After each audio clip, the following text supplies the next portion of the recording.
really glad, Mike, because you're doing Walang Matigas na Pulis sa Matinik na Misis. Yes. Invite everybody to watch that. Yes. Bago tayo matapos. Yes, nag-premiere na kami nung Feb 4. So it's on every Sunday. Walang Matigas na Pulis sa Matinik na Misis. That's right. Thank you so much at mataas yung rating nung Sunday.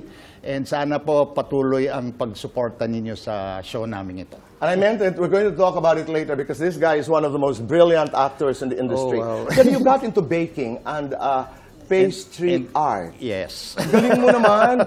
Pero ngayon you're back to culinary, no? Yeah. Pero naghanda kami ng cakes ngayon. Alam mo bakit, Mike? Gusto ko lamang, tikman mo ang bawat isa at i-critique mo. Kung ano ang kulang, ano ang sobra. Tingnan nga natin. Ito looks like an ube. Yes, it is. Sige nga. Masarap ba siya? May kulang?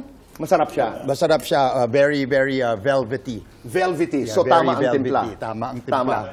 Okay. Dahil i-rank mo itong tatlo, ha? Okay. Tapos itong chocolate. Sige nga. Ito kaya mo ito gawin? Oo. Kaya? Galing mo naman. Alam mo, basically, kasi I have a sweet tooth. Yes, I know. So it's so hard for me to say no to pastries, cakes, ganyan, breads. Yeah. Okay, this one. Naku, carrot cake. Carrot. Patay ako kay Julie nito. Oo, tingnan nga natin. Julie, pasensya ka na, pinakakain ko dito si Mike. Okay, mag-comment ka ma.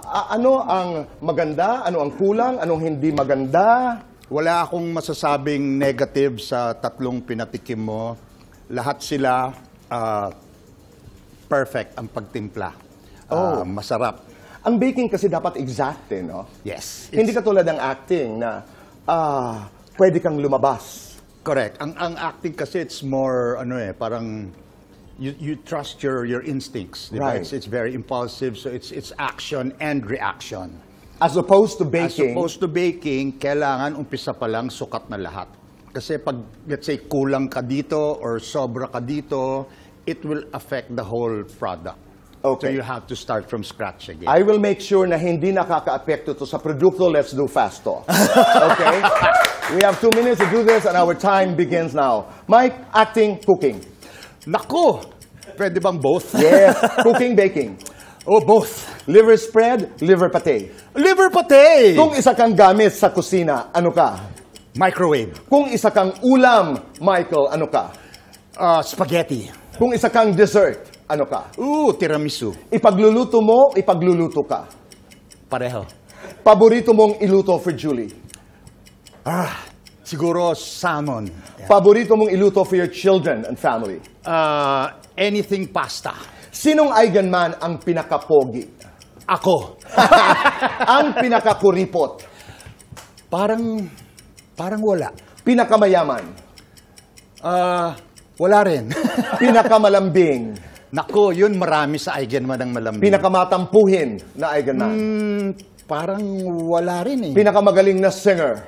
Singer? Si Daddy. Yeah. Of course. Diba? Pinakamagaling na dancer? Pinakamagaling na dancer? Ako? Pinakamagaling na kontrabida? Naku! Mahirap. Pinakamagaling sa kusina? Tatlo kami. No, sorry. 4 kaming nagluluto sa Eigenman Ako, si Max, si Gabby, si Ryan. Wow. At saka yung youngest son ko, si AJ na nasa States. 1 to 10, gaano ka kasarap magluto? Naku! Hirap namang galing sa akin pero... Okay lang? Tayo lang? 11. No! Joke! 1 to 10, gaano ka kasarap magmahal? Siguro masarap. Lights on or lights off? Lights off. Happiness or chocolates? Naku, both. Best time for happiness? All the time. Complete the sentence. I'm Michael De Mesa. Sa lahat ng Eigenman, ako ang pinaka. Ako ang pinaka... makulit. Maraming salamat, Mike. Thanks, boy. Salamat sa ating 3,500 people in the audience.